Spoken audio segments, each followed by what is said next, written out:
नमस्कार मंडळी, श्री स्वामी समर्थ. मी संध्या. माझ्या चॅनलमध्ये तुम्हा सर्वांचं खूप खूप मनापासून स्वागत करते.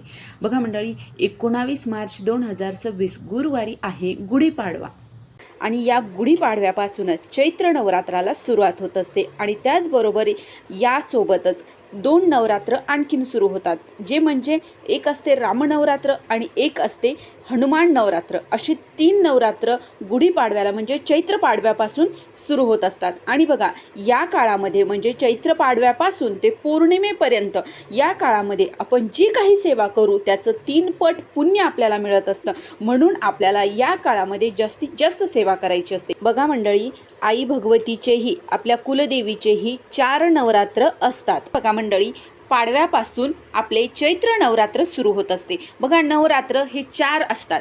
पहिलं असते शारदीय नवरात्र, दुसरं म्हणजे चैत्र नवरात्र आणि 2 नवरात्र हे गुप्त नवरात्र असतात. तर त्यामधील सर्वात महत्त्वाचं म्हणजे चैत्र नवरात्र आणि शारदीय नवरात्र.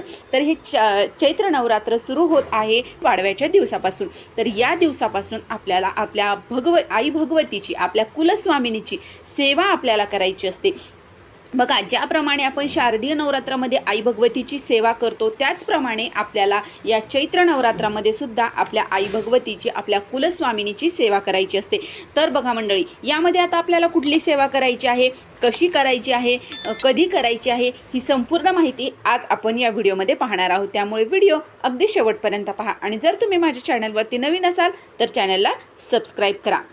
तर बघा मंडळी, ज्याप्रमाणे आपण शारदीय नवरात्रामध्ये आपल्या आई भगवतीचा आपण कलश स्थापन करत असतो, घट बसवत असतो, त्याचबरोबर आपण अखंड दिवा तिथे स्थापन करत असतो, त्याचबरोबर आपण दुर्गा सप्तशतीचे पाठ करत असतो, देवीचं 9 दिवस आपण कुंकुमार्चन करत असतो. अगदी त्याचप्रमाणे आपल्याला या चैत्र नवरात्रामध्ये सुद्धा आपल्याला दुर्गा सप्तशतीचे पाठ करायचे आहेत. बघा, ही सेवा म्हणजे आई भगवतीची अति उच्च कोटीची सेवा मानली जाते.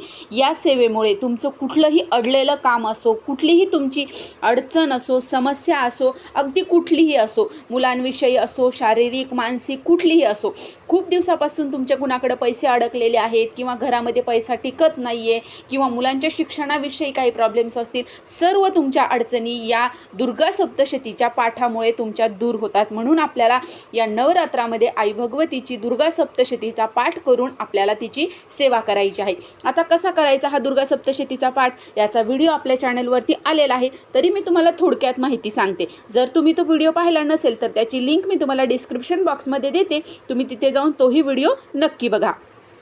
तर बघा मंडळी, आपल्याला या चैत्र नवरात्रामध्ये म्हणजे 9 एप्रिलपासून ते पौर्णिमेपर्यंत आपल्याला या दुर्गा सप्तशती या ग्रंथाचे आपल्याला संकल्पयुक्त आपल्याला 14 पाठ करायचे आहेत.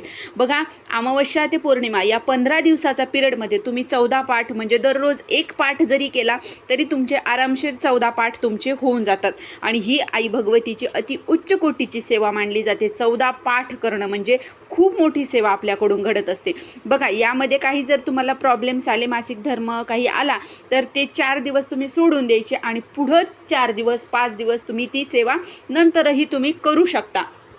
तर बघा मंडळी, जर तुम्हाला घरी करणं शक्य होत असेल तर तुम्ही घरी करा. नाहीतर या काळामध्ये चैत्र नवरात्रापासून ते पौर्णिमेपर्यंत दररोज केंद्रामध्ये म्हणजे स्वामी समर्थ केंद्र जर तुमच्याजवळ असेल तर त्या केंद्रामध्ये दररोज ही सेवा घेतली जाते. दुर्गा सप्तशतीचा पाठ घेतला जातो. जर तुम्हाला शक्य झालं तर तुम्ही केंद्रात घेऊ शकता, पण जर नाही तुम्हाला घेणं झालं तर तुम्ही घरी घेऊ शकता. तर आता घरी घ्यायचं आहे तर आपल्याला काय काय वाचायचं आहे, कसं नियम काय आहेत हे जाणून घेऊया.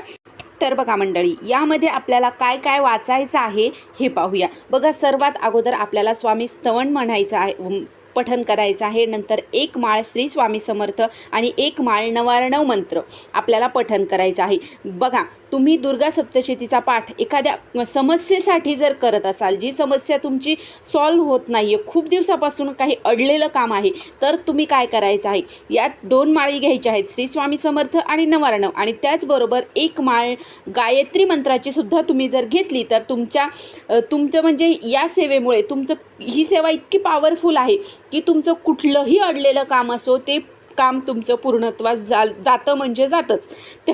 त्यानंतर हे झाल्याच्या नंतर आपल्याला देवी कवच पठण करायचं आहे, त्यानंतर अर्गला स्तोत्र, त्यानंतर किलक स्तोत्र, त्यानंतर रात्री सूक्त, नंतर देवीचे 5 मंत्र म्हणायचे आहेत आपल्याला, जे आपल्याला पुस्तकामध्ये दिलेले आहेत, आणि नंतर 1 ते 13 अध्याय आपल्याला पठण करायचे आहेत. आणि त्यानंतर तंत्रोक्त देवी सूक्त, प्राधानिक रहस्य, वैकृतिक रहस्य, मूर्ती रहस्य, आणि त्यानंतर सिद्ध कुंजिका स्तोत्र आपल्याला पठण करायचं आहे. आणि त्यानंतर श्रीसूक्त घ्यायचं आणि त्यानंतर जे क्षमा प्रार्थना स्तोत्र आपल्याला घ्यायचं आहे. हे जेव्हा आपलं वाचून होतं त्यावेळेस आपला एक पाठ पूर्ण होत असतो. आणि बघा आपल्याला त्याच्यामुळे म्हणजे आपण या पुस्तकामध्ये दिलेलं सर्व ग्रंथ आहे तो जवळपास सर्वच ग्रंथ आपल्याला पठण करायचं आहे. त्यामध्ये फक्त सिद्ध कुंजिका स्तोत्र दिलेलं नाही, ते आपल्या नित्यसेवेच्या पुस्तकामध्ये दिलेलं आहे. तुम्ही ते तिथे जाऊन ते वाचायचं आहे. बघा ज्यावेळेस आपण असा पाठ करतो त्यावेळेस आपली सेवा आई भगवतीपर्यंत पोहोचली जाते आणि पूर्ण आपली सेवा आईपर्यंत पोहोचते आणि तेव्हाच आपल्याला त्याचं पूर्ण फळ मिळत असतं.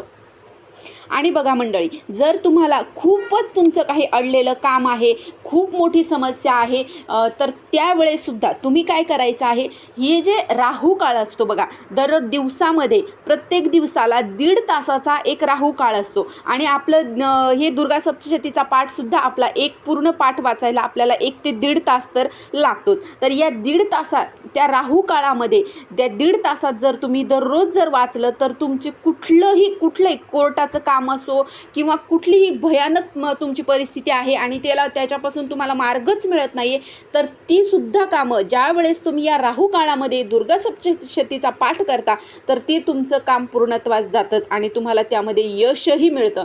बघा कुठलंही काम असो, तुम्ही ही राहू काळामध्ये जर दुर्गा सप्तशतीचा पाठ केला तर ते काम तुमचं पूर्ण होतं. जर तुम्हाला शक्य झालं तर तुम्ही या राहू काळामध्ये तुम्ही संकल्पयुक्त तुम्ही हे 14 पाठ करा. बघा तुमच्या सर्व इच्छा आई भगवती पूर्ण करणारच. आणि बघा ज्या वेळेस आपण आई भगवतीची सेवा करत असतो म्हणजे दुर्गा सप्तशतीचा पाठ आपल्या घरामध्ये होत असतो त्यावेळेस आपल्या घरामध्ये मांसाहार कोणीही करायचा नसतो आणि घरामध्ये बनवायचा नाही आणि बाहेरूनही कोणी खाऊन यायचा नाही. त्यानंतर परान्नही जो कोणी हे दुर्गा सप्तशतीचा पाठ करत आहे त्याने परान्न घ्यायचं नाही म्हणजे दुसऱ्याच्या घरचं खायचं नाही. आता बघा जर आपल्यापैकी बरेच जण बाहेर शिक्षणासाठी नोकरी व्यवसायासाठी बाहेर राहतात, मग त्यांनी ते मेसचं खातात, मग त्यांनी काय करायचं तर त्यांनी ज्या वेळेस ते म्हणजे या काळामध्ये दुर्गा सप्तशतीचा पाठ करत आहेत तर त्यावेळेस त्यांनी पैसे द्यायचे आणि नंतर तिथे जेवण करायचं आहे. तर अशा प्रकारे आपल्याला परान्न न खाता आपल्याला हा दुर्गा सप्तशतीचा पाठ करायचा आहे. आणि जर तुम्ही संकल्पयुक्त सेवा करत असाल तर तुम्हाला ब्रह्मचर्याचंही पालन करावंच लागतं. तर अशी ही आपल्याला चैत्र पाडव्यापासून ते पौर्णिमेपर्यंत आई भगवतीची दुर्गा सप्तशतीचा पाठ करून आपल्याला अति उच्च कोटीची सेवा तिच्या चरणी रुजू करायची आहे. तर ही छोटीशी माहिती होती जी मला तुमच्यापर्यंत पोहोचवायची होती. जर तुम्हाला हा व्हिडिओ आवडला असेल तर व्हिडिओला लाईक करा, जास्तीत जास्त लोकांपर्यंत हा व्हिडिओ शेअर करा आणि माझ्या चॅनलला सबस्क्राईब करा. श्री स्वामी समर्थ.